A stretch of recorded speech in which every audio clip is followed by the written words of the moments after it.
up Commissioner Bob Davis from Sullivan County. Would like to ask you to lead us in the pledge, please.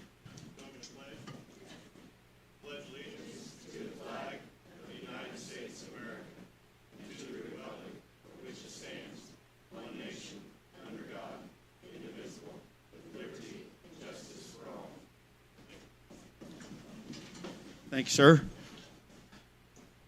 Good morning, everybody. It's nice to have a little bit of a warmer day and a week ahead of us.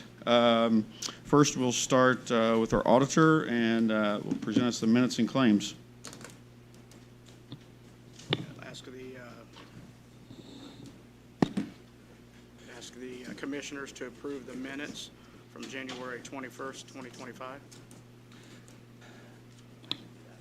Motion to approve minutes. Second. All in favor? Aye. Aye. Then we have the claim docket dated January 17th of 2025 through January 24th of 2025 in the amount of $1,402,552,041. No questions or comments. I'll make a motion to approve. Second. All in favor? Aye. Aye. Thank you, Mr. Auditor. Next up is appointment. Let's see. This is an appointment. This is to certify that you, Judith Anderson, are reappointed to the WICA board on this 28th day of January 2025 for a one-year term expiring on December 31st, 2025. In testimony, whereas the Vigo County Board of Commissioners have hereunto set their hands and seal this 28th day of January 2025. For those that don't remember, Judy was a longtime commissioner, and this is one of her passions is this board, and she continues to serve on it for us. I would entertain a motion. Very pleased to make a motion to reappoint Judith Anderson. Second, third, and fourth. All in favor? Aye. Aye. Next up, let's see. Chris, do you have information on this? You want me to handle this? Stipend for Scott Barber. Larry, I think, does.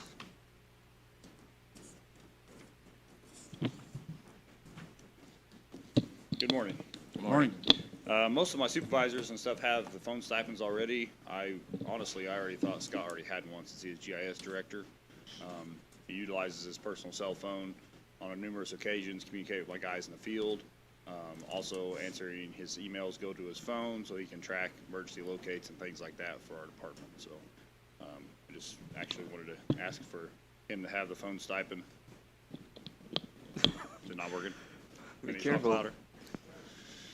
So just ask for approval for him to have this phone stipend. IT police will come get you.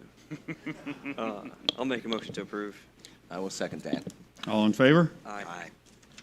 Thank you, Mr. Robbins, and I believe you are next on the list for change orders for Spring Hill Road project. Correct. So this has been coming for a while. We purposely kind of put these change orders off till the end of the project so we can make sure we get final numbers for all of these as well as days counted for each of these. There are a total of 13 change orders. You've already approved 3 of those. So we're here to approve change orders 4 through 13 today.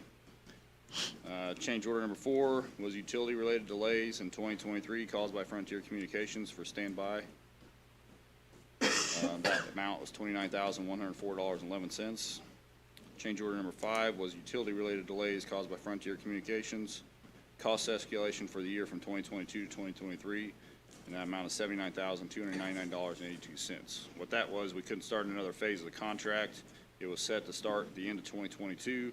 Frontier didn't relocate their facilities, pushed that relocation back to 2023. So all of those escalation numbers are all increases in unit prices. Change order number 6 is delay in days caused by structure 14. It'd be in direct conflict with the sanitary manhole that just added 5 days to the contract. Change order 7 is delay in days caused by structure 21 being in direct conflict with Center Point's gas line. So that was a 6-day change order, no dollar amount, just days. Change order number 8 is delay in days caused by yielding subgrade. That was just a freeze thaw and some weather that we had that added 6 days to the contract. Change order number 9 is utility-related delays caused by Frontier Communications in Phase 2, standby for 60 days from September 5th to November 4th. So that's another utility delay from Frontier, amount of $48,396.83. Change order number 10 was additional reinforced concrete pipe for stormwater from 24-inch to 18-inch at the intersection. That was to avoid another utility conflict, but that was a change order amount of $12,277.50. Change order number 11 was force count work for the relocation of sanitary sewer lateral. It was in direct conflict with Structure 30 at the Honey Creek Fire Department. That was an increase of $25,607.45, and that had to do with making sure the Honey Creek Fire Department's sanitary sewer was still in service. Change order number 12 was utility-related delays caused by Frontier Communications, cost escalation for the year from 2023 to 2024. That dollar amount was $183,527.82. Change order number 13 was utility-related delay in Phase 1. This is additional mobilization for Highway Safety Services, a milestone to pave HMA surface and apply permanent road striping. In 2023, that was an additional cost of $3,018.61. So total of those change orders is $381,232.14. I have all the documentation here. Change orders need to be signed by you. The big issue with that was the utility delays that were caused by Frontier Communication. Those 4 change orders totaled $340,328.58. We've talked about this numerous times. This is something that I would like to pursue, recouping that $340,000 from Frontier Communications, because those were utility-specific delays by their utility. All the other utilities relocated. They had ample time to relocate. We were in constant communication with them on a weekly basis to get them out there to do that work. They were told that it would cost the county money with those delays, and so that's just something I do. But for here today, I just need approval for those change orders so that we can get the contractor paid, get the contract closed out, and then we can pursue that litigation against Frontier. Okay, Mr. Engineer, they had, one of the primary things to the public was this project should have been done in 1 year, and it took 2 years, right? Correct. The phasing brought it out to about 18 months, so it would have spanned 2 calendar years. But with that, it was started in 2022, and it was originally supposed to get most of that phase done in 2022. They refused or did not relocate their facilities in a timely manner, so we had to rephase the contract and kind of redo how the phasing was to make at least the least impact that we could on the public, for that project. So it's not only an additional cost to the county, but it's delays to the Correct. safety And and transportation of people. Yeah, when they originally came out to do that relocation, they only relocated for Phase 1, and they were told at the time they need to relocate everything for Phases 2 and 3. While they were there, they promised they'd be back in the coming weeks to do that. Had all winter to do that, and then failed to do that in most of 2023. Okay. I don't have very many nice things to say about Frontier. So basically, Frontier Communications cost Beagle County taxpayers an additional $340,000 is what it boils down to. Correct, and that is non-participating, so that is a direct impact. That is the 80%. Most of these projects are federally funded at 80-20 match. These are non-participating because they were utility delays. They had nothing to do with federal money, so that is 100% on us locally. So, and we had several meetings. We Several meet every meetings. Monday. You Yep. guys met with RQAW, DCCM, Frontier, White, everybody to try to get all this stuff. Yeah, and RQAW has put together a packet for me of every communication that they've had with Frontier, the times they contacted them, their responses on when they said they would be out there, noted on the daily logs when they did not show up, and counted the days on the delays of when they were supposed to show up and could not. So I think it's important for us to know as commissioners is any time Frontier comes in here asking for our signature on grant funding and things of that nature, that we need to keep this in the back of our mind moving forward. And also, they're permitting and stuff like that when they come to us. for things. So, yeah, I'll make a motion to approve. I think it's some BS, honestly, that they cost the taxpayers this much money. Larry, I assume you'll have to go outside of your current budget to seek some of these funds. Yeah, to so the council. way it'll go right now is if you approve them today, NDOT will cut the final check to the contractor and everything, and then NDOT will audit their books, realize what that shortfall exactly is. They will send us a bill for that, and then they usually give us 30 days to pay that, but it's something I can probably negotiate with them, because this is something I'll have to go to council and seek additional funds for. I'll make a motion to approve change orders 4 through 13. Second. I just want to add one thing before we take the vote. I agree with Commissioner Schweitzer and Morris. We don't normally make it a habit of calling out contractors, and we don't like to do it, but this has been just such an ongoing thing. I mean, we have great relationships with Duke Energy, Joint, and all the others, and this is not just a one-time occurrence. This happens all throughout the county, all the time. So I appreciate you guys bringing up the fact that, I mean, this is not good for our county. And Mark, I would echo that. I mean, I don't like calling specific utility companies out or things like that, but I believe these are, over the top. They were communicated, they were given ample time, they were given their window to relocate, just like every other utility company did, and every other utility company came through. Right. They just did not, and they were unresponsive. They would not contact us back. They would say they would show up one day and would not show up, would not respond at all. So, I mean, we've got a contractor sitting there idle with all that equipment out there and all that manpower out there who can't work. So. And if we went ahead and did anything, they would charge us, and we would be liable for any damage to their Yes, equipment. any damage to their utility, then it is charged, back to the county. So, I mean, if my guys are putting in a culvert somewhere and we hit a phone line, I mean, I get a $4,000 or $5,000 bill because we hit their phone line.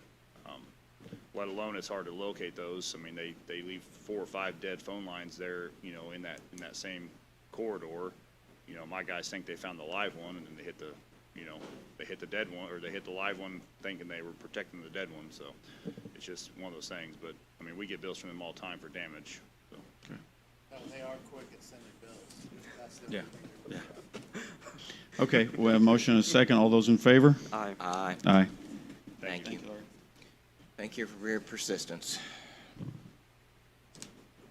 Okay, next we have a contract for Curtis Lyle, Lyle Removal Services. Did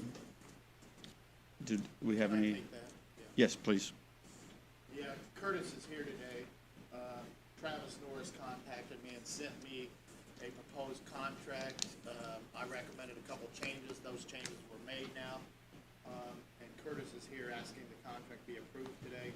He also provided the office proof of insurance and a couple other things.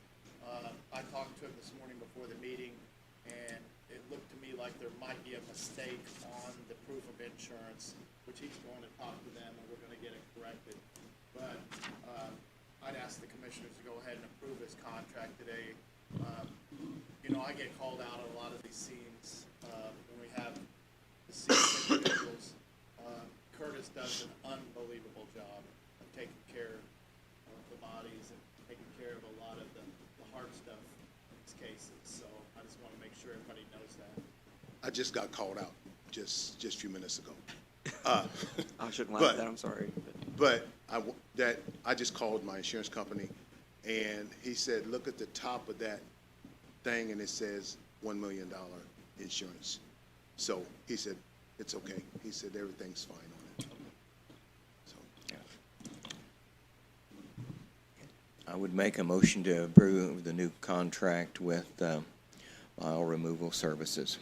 Second. All in favor? Aye. Thank you, Mr. Lyle. Appreciate all you do. Next, I believe, Mr. Modisett, you have this next item on the agenda, Hartman and Wells contract for the audit. Yes, I do. It was a proposal and contract, and I've looked over everything, and I'd approved of the contract, so I'd ask you to go ahead and approve it. Anything you want to add, Larry? Motion to approve? Second. All in favor? Aye. All right, next, we're getting right down the list here. We have our health department. Joni Wise is going to give a presentation on everything Health Department an update. This is something we're going to try to do over the next several weeks, as different departments are welcome to come up and let us know what's going on in your area. All right, thanks for letting me be the maiden department to go. And as we know, each of these will look different because we have different sized departments in Vigo County government. The Vigo County Health Department is really busy now. If I were to do this presentation in September, it would look different than what I'm telling you we're doing today. There are 5 separate divisions in our department, and there's also administration, which has about 35 employees altogether as health department employees.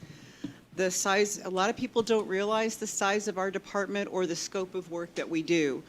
Our annual report is always online. It's a great document to look at to tell you what we're doing, our finances, our data, and some great photos of staff also. And there's also a link to Health First Indiana, which has the budgets, our work plans, the contracts with our contracted entities, and it's a treasure trove of information with this wonderful infusion of funding into public health in Indiana. I'm going to start out with telling you what Shelby Jackson's been doing in health education. She wanted to give a big shout out to the Highway Department because they're the first department in the county that has all of their employees CPR, first aid, and AED certified. And that's a service that we do for free for all county employees. It's National Radon Action Week. And so we have free kits that were given to us from the State Department of Health. And yesterday morning would have been the first day to distribute them. We already had people waiting at our service window at 8 o'clock and had people emailing me throughout the day. So I think that's going to go over really well. She's also working on something that's unique, which is a safe sleep trailer to help teach parents or individuals how babies are put to sleep. No, how they are to be put to bed.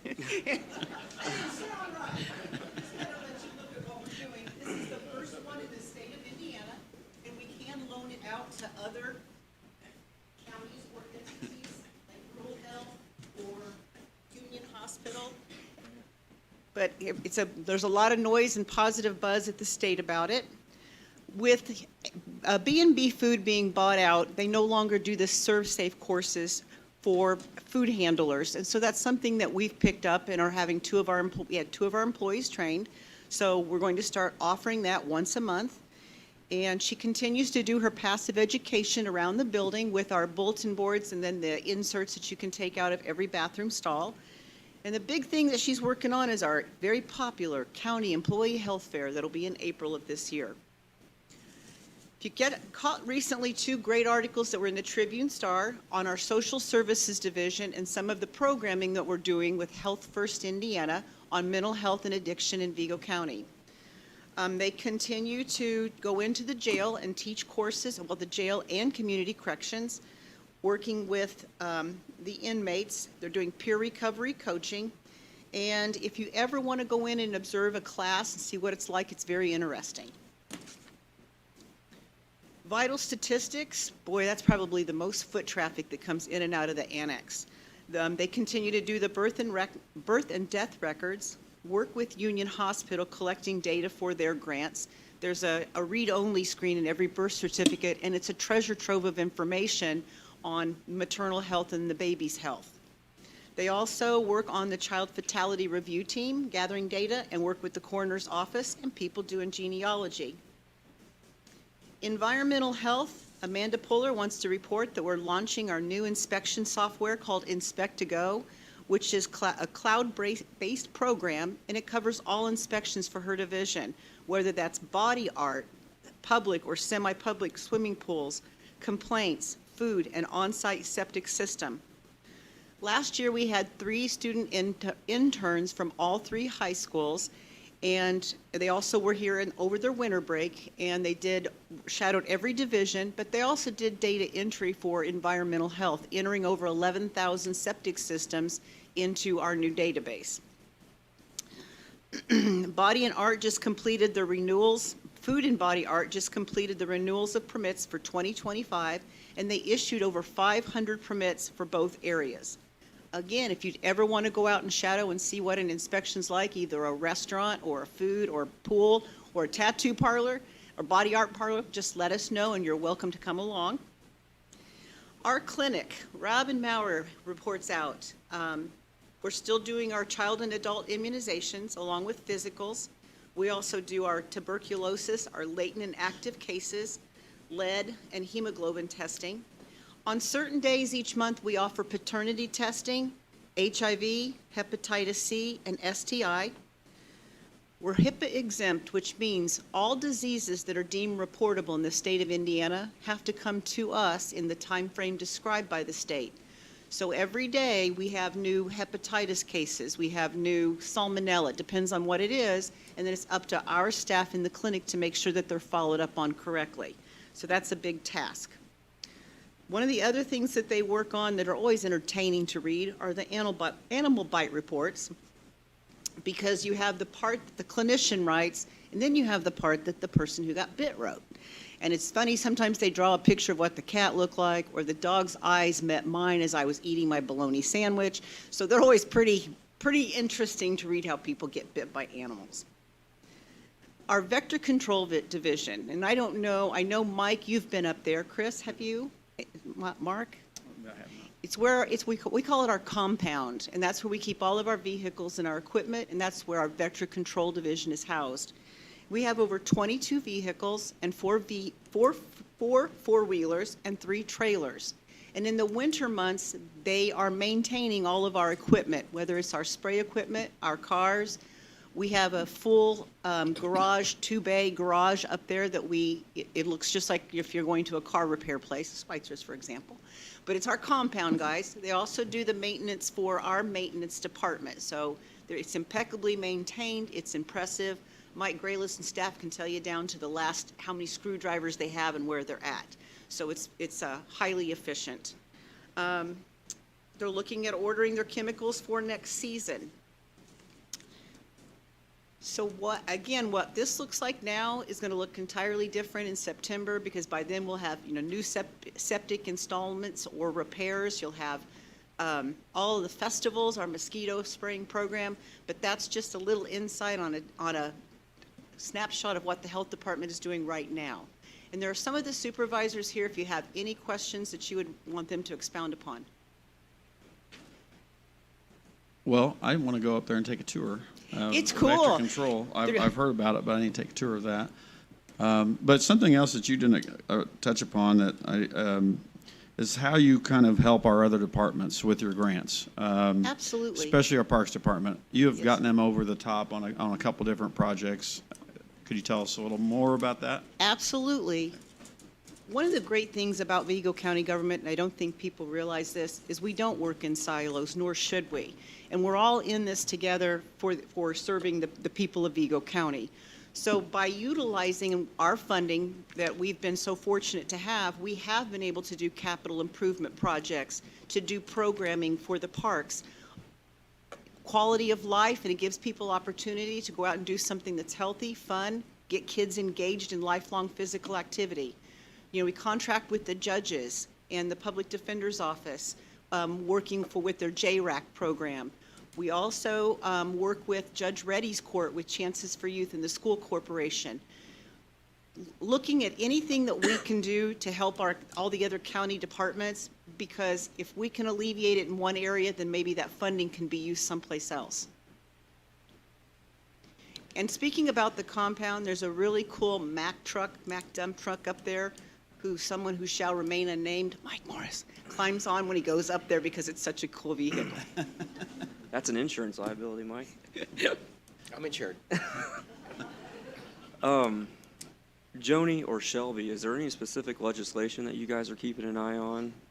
Septic stuff keeps floating around, anything like Yes, that? I have a list of the bills that we're following.